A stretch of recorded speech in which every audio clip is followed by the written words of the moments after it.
Hola, minasan! Welcome back for the first round of BattleTech research. Yes, jumping into BattleTech. Apparently, it's part of the Mechwarrior lore or something. I'm not sure what it is. What I do know is that it's got a rich lore. It's got a rich history. It's a war game, just like Warhammer, and I'm interested in checking that out. This is from Sven channel called BattleTech Lore and History: An Introduction to the Inner Sphere Mechwarrior Lore. That's why I'm kind of wondering if this is all Mechwarrior, the same thing. What I do know is that there was a card game, a trading card game called BattleTech, done by Richard Garfield, the creator of Magic the Gathering. So it kind of caught my attention. So I figured I'd check it out and everything. So yeah, call to action. Comment, like, subscribe, follow, and hit the notification bell. And let's get researching. This is the Inner Sphere. Thousands of planets colonized and ruled by powerful interstellar nations. A millennium of spaceflight has taken humanity to distant stars, but the 31st century is a time of technological regression. For the past 250 years, the great houses have been locked in a struggle known as the Succession Wars. Long gone are the heady ideals of the Star League, and now mankind lives in the ruins of its former glory. But who are the major players and ruling houses of this future? And how did this state of affairs come to be? Map! At one time, humanity was united as members of the Star League. This golden epoch lasted 200 years and put a stop to the near constant state of war that preceded it. But decay and betrayal brought it to a premature end. Long repressed hostilities and resentments flared up, and soon the five great houses turned on each other. In their fury, nuclear fire rained on hundreds of worlds. As the conflicts continued to rage, and as years tend to decades tend to centuries, mankind found itself slipping into a new dark age. Now, many planets find themselves living with technology that would be more familiar to their ancestors 1,000 years past, and the rare technological marvels of the Star League that have survived are beyond the understanding of even the learned elite. The Inner Sphere is dominated by the five successor states, so named for their obsession with re-establishing the old Star League under their own leadership, of course. Each state is ruled by a great house, dynasties stretching back centuries. Surrounding the Inner Sphere is the periphery, home to many more nations, both minor and major. To catalogue them all is a task that grows ever more difficult with each passing year. Who knows what distant outposts exist out there in the galaxy? Returning to more familiar worlds, to look at any of the nation states without first looking at our own world would be a crime. Terra exists at the heart of all things, as it always has. Belonging to no great house and untouched by the Succession Wars, Earth is under the watchful protection of Comstar. Born from the ashes of the Star League, Comstar fought to keep interstellar lines of communication open and distant stars connected. Otherwise preoccupied with waging war, the successor states left them to their own devices, all the while making use of their services. Before long, Comstar had established a virtual monopoly on communication, and the neutrality of both their own organization and Earth was not to be threatened. Around them swelled a maelstrom of carnage, and there is perhaps no house more associated with destruction, more feared for its cruelty, more responsible for the ever-declining state of progress than House Kurita of the Draconis Combine. Ruled in 3025 by Coordinator Takashi Kurita on Luthien, the highly intelligent and utterly ruthless patriarch of the Kurita dynasty is head of what is perhaps the most military-minded of all the great nations. The Draconis Combine was born from conquest, and this fact has been a through line throughout its history, with House Kurita repeatedly declaring war on their neighbours during times of peace. At Takashi's side sits Subhash Indrahar, head of the ISF. This authoritarian intelligence network keeps close watch over all citizens of the Draconis Combine, from the lowly factory worker up to the five supremely powerful district warlords, and even Takashi's son, Theodore Kurita. For the average person living in the Combine, there are few freedoms. Their lives are in service to the warrior elite, and the state monitors all. So basically, Space Japan took over the universe. Is trying to take over the universe. Okay, gotcha. Space Japan is trying to get over that. Let's see here. Brief history. Draconis Combine, Kurita. Just want to make sure I got the names correctly. Kurita, the Draconis Combine. This one is the Lyrian Commonwealth, Steiner. Okay. Let's see. Then there's the Lyrian Commonwealth, which we're going to learn now. Yeah, this is a lot. This is a lot. Oh man. This is a lot to input.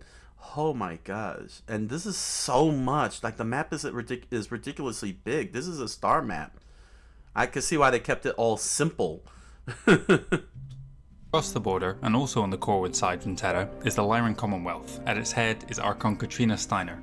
From her seat on Tharkad, she oversees the most prosperous of all the successor states, a source of great pride to Lyrans everywhere, and a source of much contention to their Rimwood neighbours. Whereas the Draconis Combine was formed by and for aggression, the Commonwealth was formed for defence. When the Principality of Razelhag fell to the Combine, the writing was on the wall for other nearby nations. Unification brought them freedom, and for the citizens of the Lyran Commonwealth, they can enjoy those freedoms like few others in the Inner Sphere. Sorry about the For volume. military matters though, the Lyrans have little to celebrate. A record of embarrassing defeats and blunders has characterised the history of the LCAF, and some foresee its collapse as inevitable. Doing their best to match the Lyrans, both in trade and in incompetence, is the Free World League, ruled from Atreus by the Marek. The oldest of the successor states, what was once a bastion of democracy, planetary representation, and individual freedoms, has become a nightmare of bureaucracy and mistrust. Janos Marek is the current ruling head of the noble house. Like the nation he rules, the Captain General is the oldest of the successor lords. The Free Worlds League is stuck in a state of paralysis, unable to move on from the crushing civil war that tore through the nation 10 years prior. Support for Janos Marek is at an all-time low, and the once loved and respected ruler cannot seem to shake the ghost of his traitorous dead brother Anton. In many ways, the League is a microcosm of the Inner Sphere at large, a collection of disunified smaller nations making up something more. Yeah, I could Rimworld see. of Earth lies the Capellan Confederation. Last to form of all the successor states, the heyday of this once promising nation is very much behind it. It is not advised to share this opinion with Chancellor Maximilian Liao, however. Eaten away by its neighbours, the Chancellor smarts at his loss of territory, and harbours a deep resentment for those across his borders. This has not stopped him from envisioning a future where he alone sits on the throne in the Star League, and he has every intention of achieving that goal through deceit, should his military or economy fail him. On the surface, citizens of the Capella Confederation might have greater freedoms than certain others in the Inner Sphere, but in reality, job roles are assigned and a state of poverty is so prevalent on many worlds that there are few avenues of escape. The secret police, known as the Maskarovka, operates almost unchecked, helpfully disappearing anyone who steps out of line. Last up of the 5 successor states is the Federated Suns, and its ruler, Prince Hans Davian. Sworn enemy of all 3 of its neighbours, the Federated Suns stands as the complete antithesis of the oppressive totalitarian regimes that rule there. Hans Davian, more than any other ruler in the last few centuries, is fighting to stem the flow of technological decline, and is perhaps the closest of any to actually reuniting the Star League. No, The wow. Federated Suns is the largest of all the successor states, and has the largest military to boot, but it isn't all sunshine and rainbows. This comes at an enormous cost to its common citizens. A significant class divide exists, and many worlds are underdeveloped, their inhabitants living a life closer to the 19th century than the 31st. Really? Furthermore, Hans knowingly supports methods such as terrorism to destabilize his counterparts in the Free Worlds League. While this is no worse than most any other of the ruling leaders, it certainly clashes with the way Hans likes to portray himself. 3025 is a time both of stagnation and of changes. The Third Succession War has now been raging for over 100 years, but the nature of warfare has taken a definite turn from the nuclear apocalypses that characterised the First Succession War. Nowadays, what scarce industry and technology that remain on border worlds is too valuable to destroy, meaning war is now waged largely by manoeuvring and putting your opponents in an untenable position, forcing them to withdraw or risk losing their precious military assets. So it's all about checkmates. Chess. While this low-scale conflict continues to smoulder across the Inner Sphere, efforts are underway to recover what was once lost. New universities are springing up, and the state of war now acts as a driving force for technological progress. There are those who see progress differently, however. This is big. This is big. So yeah, this is a large map. This is crazy. This is the whole universe, the known universe, broken apart by 5 major states and held up by smaller states. This is pretty crazy. It's pretty interesting though, the map making part. You know, like it's just a whole bunch of squiggly lines with circles all over the place with names on above the circles. You know, like it doesn't look like a star map or anything, but it's pretty it's still pretty dang impressive to be able to really be meticulous and define who's who using the color scheme. Very simplistic, really excellent. And the five main states, the succession states, that's actually, they're all pretty interesting in their own way. You know, from having a republic with democracy to a totalitarian regime. All sorts of intrigue. This seems it seems more focused on intrigue as opposed to say Warhammer, where it's all about fighting. Here, it's all about diplomacy and positioning, and this really sets itself apart and everything. The mechs also look nice too. It's pretty cool. And within each of the successor states is a faction currently pushing for independence. The Razelhog district of the Draconis Combine has been pushing for their freedom for many years now, as is one of the founding members of the Lyran Commonwealth, the Isle of Skye. In the Free Worlds League, the Duchy of Angurian has been openly hostile towards House Marek for as long as anyone can remember. Perhaps most sinister of all is Hans Davian's brother-in-law, Duke Michael Hasek Davian, who desires not to break away the Capellan March he rules, but to supplant his relative at the head of the Federated Sons. Only the Capellan Confederation does not currently possess a prominent independence movement, unless of course you count the conquered worlds who no longer desire to return to their old system. Outside of the Inner Sphere are four major periphery powers: the mistrusting Taurian Concordat, the hedonistic Magistracy of Canopus, the isolationist Outworlds Alliance, and the relatively young Oregon Directorate. While these nations dominate their own regions of space, compared to even the weakest successor state, they are leagues below. Got it. Besides these four are yet more micronations and bandit kingdoms, both near and far. Each could be the topic of a lengthy video, but are for now beneath the scope of this summary. Nobody yet knows it, but the Third Succession War is racing towards an explosive showdown. On a border world between the Draconis Combine and the Federated Sons, the full might of their respective militaries are about to be brought to bear. Meanwhile, Liao is launching his own Operation Doppelganger in response to the looming threat that is currently hanging over the entire Inner Sphere. 3 years prior, Hans Davian and Katrina Steiner came together to form an alliance which is about to change the face of the Inner Sphere forever. Partnering the largest military to the most powerful economy is a terrifying prospect for their neighbours with whom they share a rocky history. In response, the remaining three nations have united in their own promising but extremely fragile alliance. The future hangs in the balance, and only time will tell if humanity will recover their former glory or be doomed to technological oblivion. Wow, that's actually pretty awesome. What a great start, man. Wow, yeah, this was actually an amazing world build and very well structured, very well focused. It's very well focused. I like this. That and Warhammer, I like the way that they structured, you know, the factions, giving them their lore, their world build, their focus, all that stuff. It's pretty dang impressive. It's pretty impressive, and I like that BattleTech also kept it nice and simple. You know, focused on 5 groups, and then they got smaller groups. It's I was able to keep up with it actually pretty well. Just like Warhammer, I was able to keep up with it. It was very straightforward and simple. You know, it's the year 3000. We're around the year 3025. You know, it's the year 3000. Humanity did advance technologically, but then they hit a stagnation point and started regressing to like the 20th and 19th century type period and mentality, and the 5 big states called the secession states basically control the galaxy in a sense, and there are smaller states that are independent, known as the periphery states. They're kind of like on the outer area according to the map. They got their own, you know, they rule on their own and everything with no problem, but they still have to deal with the big threat of the big 5. Not unlike it's very hit closer to Earth. You know, it's very closer to our world, in a sense, you know, especially when I looked at the map and noticed that one little area on the far right, that one little country next to the big country that's supposed to be Space China. I'm like, that looks very familiar. Yes.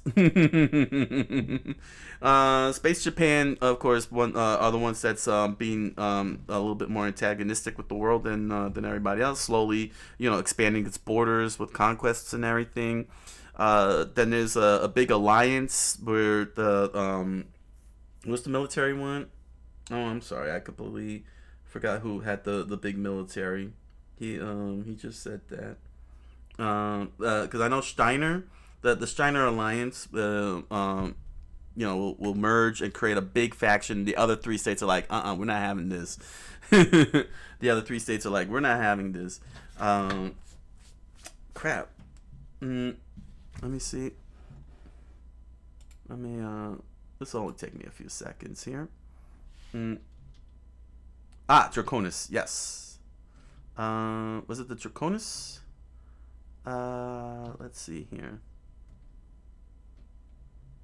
Because basically just explain what the principal plot is. So let me just get the Owl's launching his own operation. Yes. Hans Davion and Katrina Steiner.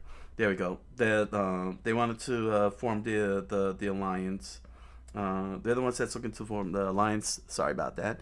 In which the economic might of Steiner and the military might of Davion will come together, and the other three secession states, they're not happy with that. So, in every sense of the word, BattleTech is more like a Game of Thrones type of thing. Political intrigue is the more central focus than the war part.